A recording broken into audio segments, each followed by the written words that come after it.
Class तो हमने जो है इकोनॉमिक्स में अगला चैप्टर अभी हमने स्टार्ट कर दिया था। तो जो ये चैप्टर है बेटा सेक्टर्स ऑफ इंडियन इकोनॉमी, ठीक है ना, इसको मैं इस वीडियो में काफ़ी शॉर्ट में बताने वाला हूँ। मतलब कि जैसे क्विक रिवीजन करते हैं तो उसके पर्पज से ये काफ़ी अच्छा रहेगा आपको।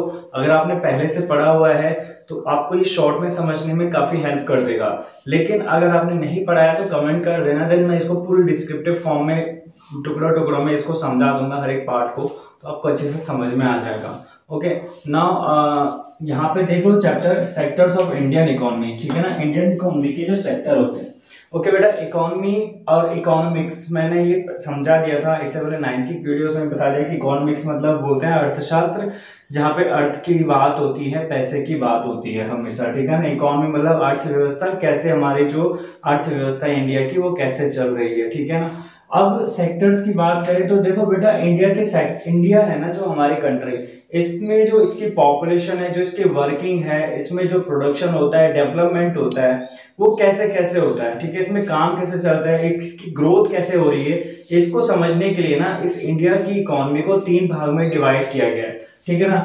वैसे तो 3 क्या देखा जाए तो 5 भाग है, मैं बताता हूँ कैसे। देखो, पहला है प्राइमरी सेक्टर, दूसरा है सेकेंडरी सेक्टर, तीसरा है टर्सरी सेक्टर, चौथा हो जाता है बेटा आपका ये वर्किंग के बेस पे ऑर्गेनाइज्ड एंड अनऑर्गेनाइज्ड सेक्टर, और पांचवा हो जाता है ओनरशिप के बेस पे पब्लिक एंड प्राइवेट सेक्टर, ठीक है ना। तो ये मतलब देखा जाए तो 5 भाग में इसको डिवाइड किया गया है। बट अगर बेसिकली जो देखें, जो मेन पार्ट्स हैं वो तो वो ये 3 ही हैं, ठीक है ना, प्राइमरी सेकेंडरी एंड टर्सरी।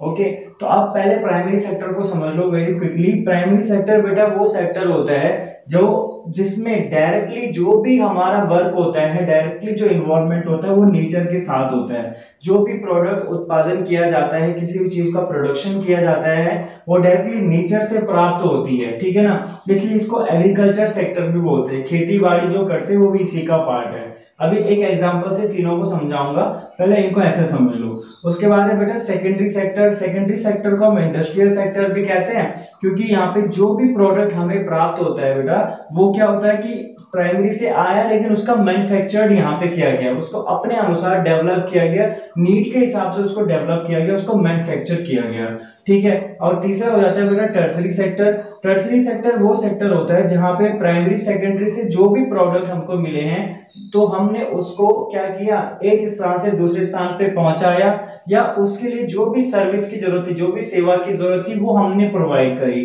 तो ये टर्सरी सेक्टर कहलाता है, ठीक है। यानी कि ये help to develop other sector भी करता है, ठीक है, इंपोर्ट एक्सपोर्ट करता है, कम्युनिकेशन का पार्ट है, ट्रांसपोर्टेशन है, वो सारा हमारा टर्सरी सेक्टर का पार्ट है। अब ये तीनों सेक्टर्स को अगर आपको एक एग्जांपल से समझना है तो मैं आपको दूंगा शुगर। शुगर यानी कि चीनी, मीठा। देखो बेटा, शुगर कहां से प्राप्त होता है, आपको पता है, शुगर केन यानी कि गन्ना। तो प्राइमरी सेक्टर में क्या होगा, मैं एक एग्जांपल देता हूं, गन्ने की खेती। जैसे उत्तर प्रदेश वाला रीजन आपको पता है, वहां पे खेती बहुत ज्यादा होती है गन्ने की। तो हमने क्या किया, वहां पे शुगर प्रोड्यूस किया, गन्ने के खेत हुए, उनको उगाया गया। अब गन्ने तो प्रोड्यूस कर दिए गए, उगा दिए गए, अब उनको जो है शुगर बनाने के लिए उसको भेजा गया फैक्ट्री या इंडस्ट्रीज के पास, तो उनको सेल किया गया मैन्युफैक्चरिंग इंडस्ट्री में, यानी कि सेकेंडरी सेक्टर में, जहां पे कंपनीज हैं बहुत सारी प्राइवेट। उन्होंने क्या किया, उस शुगर केन का शुगर बना दिया और दूसरा गुड़ बना दिया, ठीक है ना। तो शुगर, हमको शुगर चाहिए था, उन्होंने बना दिया और उसकी लेबलिंग वगैरह कर दी, पैकेजिंग कर दी, और देन उसको जो है बेटा टर्सरी सेक्टर ने क्या किया, एक प्लेस से दूसरे, जैसे मान लो उत्तर प्रदेश में इसको क्या किया जाता है, उगाया जा रहा था, ठीक है। उसके बाद उसको डेवलपमेंट होने के लिए महाराष्ट्र में कोई मिल है या कानपुर में कोई मिल है, वहां भेजा गया। तो उन्होंने क्या किया, यहाँ पे एक ट्रक की जरूरत पड़ गई, ठीक है ना, जो कि क्या कर रहा है, लो, इस ट्रक में सारी की सारी शुगर केन को बेटा रख दी है, ठीक है ना। अब ये यहां से पहले शुगर केन को लेके गया यहाँ इसके पास, ठीक है ना, यहाँ पे इसका प्रोडक्शन हुआ, और इसके बाद इस टर्सरी सेक्टर के इस ट्रक ने, क्योंकि बेटा ये इसका हिस्सा है, क्योंकि ये ट्रांसपोर्ट कर रहा है, ठीक है ना, इसने क्या किया, इसको यहां से लेके चले गया उत्तराखंड या अदर 28 स्टेट जो इंडिया के, वहां जहां जहां शुगर की जरूरत है, ठीक है ना। तो समझ लो, यानी कि इस सेक्टर ने क्या किया, सर्विस दे दी, ट्रक की सर्विस दे दी कि हम आपकी शुगर केन को वहां से उठाएंगे, यहाँ लेके जाएंगे, यहाँ पे प्रोडक्शन होगा, यहाँ से फिर इसको अलग अलग इंडिया के सभी पार्ट्स में बांट देंगे शुगर को, जो जो भी इसके क्या होते हैं हब्स होते हैं, जहां से फिर वो सोसाइटीज वगैरह या जो भी शॉप्स होती है वहां पे शुगर आ जाती है। अच्छा, अगर आपको इसमें कंफ्यूजन हो रहा है ट्रक के नाम में, तो चलो ट्रक का ही एग्जांपल ले लेते हैं, है ना। अब ट्रक का एग्जांपल क्या लेंगे, जैसे शुगर केन का अगर आपको क्लियर नहीं हो रहा तो ट्रक बेटा देखो किससे बना हुआ है, मेटल, रबड़, ठीक है ना, जो चीजें इसमें यूज हुई है, ग्लास। तो ये सारे जो प्रोडक्ट है, पहले तो ये कहां से मिलते हैं, खनिज है ना, ये मिनरल्स हैं, कहां से मिलते हैं, खुदाई करके जमीन से, यानी कि प्राइमरी सेक्टर से इनको निकाला गया, देन इसको मैन्युफैक्चर्ड किया गया, इनका यूजफुल प्रोडक्ट बना, जैसे कि इसकी चादरें बननी थी, रबड़ के टायर बनने थे, विंडशील्ड बननी थी, कांच बननी थी, वो कहां पे हुआ, सेकेंडरी सेक्टर में मैन्युफैक्चरिंग फैक्ट्रीज वाला सारा यहाँ पे आ गया। टर्सरी सेक्टर ने क्या किया, इसके लिए टेक्नोलॉजी की जरूरत थी कि कांच को कैसे जो है, उसके लिए कांच को बनाने के लिए, मतलब जो कांच बनेगा लेड से वो कैसे बनेगा, जो शीट्स बनेंगे उसके लिए कैसे मशीनें चाहिए, उनके जो पेटेंट होंगे, उनके जो ड्राइंग्स होंगी, इंजीनियरिंग वर्क्स होगा, सॉफ्टवेयर वर्क होगा, वो सारे इस टर्सरी सेक्टर के अंतर्गत आ रहा है, क्योंकि ये सर्विस प्रोवाइड कर रहा है ना बेटा, ठीक है ना। तो एक ट्रक जो मैन्युफैक्चर हो गया उसमें भी इन तीनों सेक्टर का योगदान है, ठीक है ना। यानी कि टर्सरी सेक्टर क्या है, दोनों प्राइमरी और सेकेंडरी सेक्टर को सपोर्ट करेगा, ठीक है ना। इसका काम है मैन्युफैक्चर करना, इसका काम है उगाना, प्रोडक्ट प्रोड्यूस करना, इसका काम है सर्विस देना। और last but not the least एक थर्ड एग्जांपल सुन लो, जो शायद आपने कई बार सुना होगा, जैसे कि टोमेटो है, टोमेटो का एग्जांपल तो बहुत ज्यादा सुना होगा, ठीक है ना। टोमेटो यानी कि टमाटर, तो यहाँ पे टमाटर की खेती बाड़ी हुई, यहाँ पे उसकी मैन्युफैक्चरिंग केचप बनाने के लिए, उसका सॉस, किसान टोमेटो सुना होगा आपने, काफी फेमस है ना, मेरे को भी अच्छा लगता है, कभी कभी खा लेता हूँ। तो वो टोमेटो केचप हो गया, और उसके बाद सर्विस सेक्टर ने एक ट्रांसपोर्टेशन गाड़ी भेजी और उसको सभी जगह डिस्ट्रीब्यूट कर दिया, ठीक है। आई होप इतना क्लियर हो गया होगा, ठीक है ना। आईटी सॉफ्टवेयर वो सारा बेटा इस टर्सरी सेक्टर का पार्ट है, कम्युनिकेशन के अंतर्गत आ जाता है, ठीक है। अच्छा, आगे बढ़ते हैं, वैल्यू। अब किसी प्रोडक्ट की वैल्यू जो है ना बेटा, वो फाइनल वैल्यू को भी काउंट किया जाता है, ये भी इस चैप्टर में एक इंपॉर्टेंट पॉइंट था। वैल्यू क्या होता है ना बेटा, जो फाइनल प्राइसिंग होती है किसी चीज की, उसको काउंट किया जाता है। उसमें आपका प्राइमरी प्राइस भी आती है, जो प्राइमरी सेक्टर में जब उसको निकाला गया था, और इंटरमीडिएट भी आती है कि उसके बीच में उसका मैन्युफैक्चर्ड हुआ या इसके द्वारा सर्विस प्रोवाइड की गई, कहां से कहां ले जाया गया, वो सारा। तो एट द एंड जब कस्टमर तक वो प्रोडक्ट पहुंचता है, तो उसकी फाइनल प्राइसिंग की जाती है, तो वो वैल्यू बताता है। जैसे मैं एक एग्जांपल दूं, मान लो ऑनलाइन कोई कंपनी है बेटा, मैं अब नाम नहीं लूंगा क्योंकि फिर प्राइवेट कंपनी वालों से तो कौन हो जाए, ठीक है।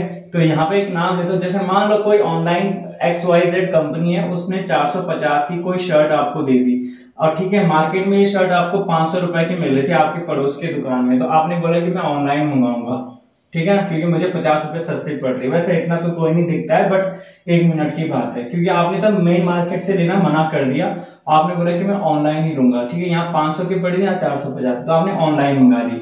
अब आपको लगा कि यहाँ तो सस्ती पड़ गई है, ठीक है ना, लेकिन बेटा ये जो ऑनलाइन कंपनी है ना, इसने ये शर्ट, मैं अगर रफली गेस करूं तो हो सकता है कि उसने जो है इसको 350 में लिया होगा। अब आप कह रहे हैं सर इसने कहां से लिया होगा, इसने बेटा मैन्युफैक्चरिंग एरिया जहां से ये मैन्युफैक्चर हो रहा है, क्योंकि ये सर्विस प्रोवाइड कर रहे हैं ना बेटा, ये ऑनलाइन कंपनी तो सर्विस प्रोवाइड कर रही है जो टर्सरी सेक्टर का पार्ट है, लेकिन इसने जहां से लिया होगा वो मैन्युफैक्चरिंग से इसके पास आया होगा, है ना। हो सकता है वहां पे 350 में उसने इसको सेल किया हो, तो 100 रुपीज इसने अपना प्रॉफिट डाल दिया। आप सोच रहे होंगे सर तो इससे बढ़िया तो ऑनलाइन लेना सही है, क्योंकि ऑफलाइन वो 500 मतलब की पड़ रही थी, 50 रुपए महंगे। बेटा अब ऑफलाइन क्या है ना, देखो ऑनलाइन तो एक हब से वहां पहुंच गया, यहाँ पे जो शॉप ओनर है ना, उसने वो शर्ट आपको प्रोवाइड की अपने बेस पे वहां से मंगा के, तो उसका जो 50 रुपए चार्ज उसने अगर एक्स्ट्रा डाल दिया तो वो चीज है, ठीक है। मैं ये नहीं कह रहा हूँ कि आप ऑफलाइन मार्केटिंग करो, क्योंकि आजकल जमाना डिजिटल हो गया है, बट ऑनलाइन ऑफलाइन दोनों की अपनी वैल्यू है, ठीक है। अच्छा, इसके बाद है देखो यहाँ पे अगर बेटा इस मैन्युफैक्चरिंग इंडस्ट्री ने 350 का लिया था ना, तो जब यहाँ रॉ मटेरियल इसको प्राप्त दिया गया था, तो इसने अगर 350 की प्राइसिंग रखी है ना, तो हो सकता है इसको यहाँ से ये लगभग 250 में बाय किया हो, ठीक है ना, क्योंकि जो वर्कर्स हैं उन्होंने यहाँ पे इसको खुदाई किया, तो वर्कर्स को अपने 100-200 जो भी इनकी सैलरी रही होगी यहाँ पे, मतलब दैनिक भत्ता उससे उनको मिला होगा। अब आप सोच रहे हैं सर ये लंबी कहानी क्यों बता रहे हो, क्योंकि बेटा ये चीज क्या है ना, हर एक प्राइसिंग को ऐड करता गया और जो फाइनल प्राइस हमारे पास 450 रुपए आया तो फाइनल वैल्यू हो गई ना उस प्रोडक्ट की। तो ये चीज है, इसलिए हमेशा जब ऐसे क्या बोलते हैं कि बल्क में कोई प्रोडक्ट होता है ना, बल्क में, तो बल्क में कहो जिनकी क्वांटिटी कुछ ज्यादा होती है और सेम प्रोडक्ट है, तो उनको ना हमेशा फाइनल प्रोडक्ट को काउंट किया जाता है, मतलब फाइनल प्रोडक्ट की वैल्यू देखी जाती है कि कितनी है, फिर उसको मल्टीप्लाई कर दिया जाता है उसके काउंटिंग नंबर से, जो भी है उससे उसकी प्राइसिंग निकल जाती है। इंडिविजुअली हम उसको काउंट नहीं करते हैं, ठीक है ना। तो आई होप ये फाइनल प्रोडक्ट आपको समझ में आया, ठीक है। हमेशा मतलब फाइनल प्रोडक्ट में क्या होता है, प्राइमरी और इंटरमीडिएट दोनों प्राइसिंग, दोनों वैल्यू उसकी ऐड जाती है। यहाँ पे वैल्यू कहा गया है, प्राइसिंग नहीं कहा गया है, क्योंकि प्राइसिंग शायद प्राइसिंग के और भी कुछ क्या बोलते हैं पैरामीटर्स हो सकते हैं, जैसे कि उसकी वैरायटी कैसी है, ठीक है। अब वैरायटी के अंतर्गत तब आपका वैल्यू आ जाता है, इसलिए यहाँ पे वैल्यू की बात है। वैरायटी मतलब कुछ अच्छी क्वालिटी, उसकी वैल्यू ज्यादा बेटर होगी तो उसकी प्राइसिंग और ज्यादा हाई हो जाएगी, इसलिए प्राइसिंग नहीं है बल्कि वैल्यू की बात हो रही है, ठीक है। मेरे मुंह से प्राइसिंग निकल गया, बट क्योंकि मैं आपको उसको इस फॉर्म में सिखा रहा था ना कि ऑनलाइन और ऑफलाइन, इसलिए मेरे मुंह से निकल गया, बट वैल्यू की बात हो रही है। वैल्यू और प्राइसिंग में फर्क है, याद रखना, ठीक है। अच्छा, इसके बाद बेटा आपकी वर्किंग के बेस, तीसरे बात चौथा आपका वर्किंग के बेस पे। वर्किंग क्या होता है, ऑर्गेनाइज और अनऑर्गेनाइज सेक्टर्स, ठीक है। ऑर्गेनाइज बेटा क्या होता है, गवर्नमेंट के अंतर्गत होते हैं, जहां पे गवर्नमेंट आपको सर्विसेज प्रोवाइड करती है, आप सरकारी जॉब करते हो, आपको वहां पे बहुत सारी चीजें होती है, जैसे मेडिकल फैसिलिटीज मिल जाती हैं, लीव्स मिल जाती हैं, ठीक है ना, फैमिली टाइम जो भी है, मतलब हर चीज, पेंशन हो गई, अच्छी सैलरी हो गई। और अनऑर्गेनाइज्ड हो गया बेटा प्राइवेट सेक्टर। अब यहाँ पे क्या हो जाता है प्राइवेट सेक्टर में कि गवर्नमेंट नहीं है, आप प्राइवेट के थ्रू काम करें, आज काम कर रहे हो, कल अगर काम नहीं करोगे तो आज आपको पेमेंट नहीं मिलेगी, आपको सैलरी नहीं मिलेगी, आपकी लीव्स नहीं है, आपको कोई हेल्थ बेनिफिट नहीं है, नथिंग, ठीक है। ये अनऑर्गेनाइज्ड हो गया, ठीक है ना। उसके बाद एक ओनरशिप होता है। ओनरशिप क्या होता है, पब्लिक और प्राइवेट। ये पब्लिक भी बेटा गवर्नमेंट के द्वारा दी जाती है, लेकिन इसमें क्या होता है कि गवर्नमेंट जो ये पब्लिक सेवाएं, पब्लिक ओनरशिप देती है ना, इसमें गवर्नमेंट की ज्यादातर नॉन प्रॉफिट थिंग्स आ जाते हैं, जैसे पब्लिक पार्क्स वगैरह हो गए, इस स्कूल्स हो गए, हालांकि वहाँ पे कुछ फीस तो देते हैं बट इतना नहीं है, वो सरकारी फीस तो आपको पता है कितनी कम होती है, तो वो पब्लिक हो गई, समझ गए। हेल्थ एजुकेशन हो गया, या आपका हेल्थ एजुकेशन तो नहीं बट हेल्थ हॉस्पिटल वगैरह वगैरह हो गए, ठीक है ना, जो पब्लिक को दिया जा रहा है सरकार के द्वारा। इसके अलावा प्राइवेट हो गया, प्राइवेट बेटा इंडिविजुअल ओन करता है, किसी का प्राइवेट स्कूल हो सकता है, प्राइवेट हॉस्पिटल हो सकता है, उनके अपने डिफरेंट क्राइटेरियाज होते हैं, ठीक है। तो आई होप बेटा आपको प्राइमरी, सेकेंडरी, टर्सरी, ठीक है, working, organised, unorganised, ownership, public and private, ये 3-4 चीजें समझ में आ गई हो, ठीक है ना। बाकी मैंने मनरेगा लिखा था, छोड़ो इसको, रहने दो, इतना क्या लिखना। 100 दिन का रोजगार होता है बेटा, ठीक है, दैनिक भत्ता इसमें मिलता है कि गवर्नमेंट ने एक स्कीम निकाली जिसके तहत कि क्या होगा कि आप जो लोग जिनके पास रोजगार नहीं है, गांव के लोग रहने वाले, इनका एक जॉब कार्ड बनता है, रोजगार गारंटी कार्यक्रम, जिसके अंतर्गत इनको क्या होता है कि 100 दिन का रोजगार मिलता है, मतलब साल भर में कम से कम 100 दिन इनको काम करना ही करना है, वो मतलब काम करना ही करना है, मतलब इनको रोजगार मिलना ही मिलना है, जिससे कि उनका दैनिक जीवन चल सके, ठीक है ना। ओके, तो अभी के लिए इतना ही इस वीडियो में, मतलब ये चैप्टर मैंने पूरा शॉर्ट कर दिया है, देख लो, बस ये वीडियो देख लो, अगर आपने पढ़ा है पहले तो आपका जो है मतलब जब रिवाइज करने का टाइम आता है तो आप इसको जो है यहाँ से कर लोगे।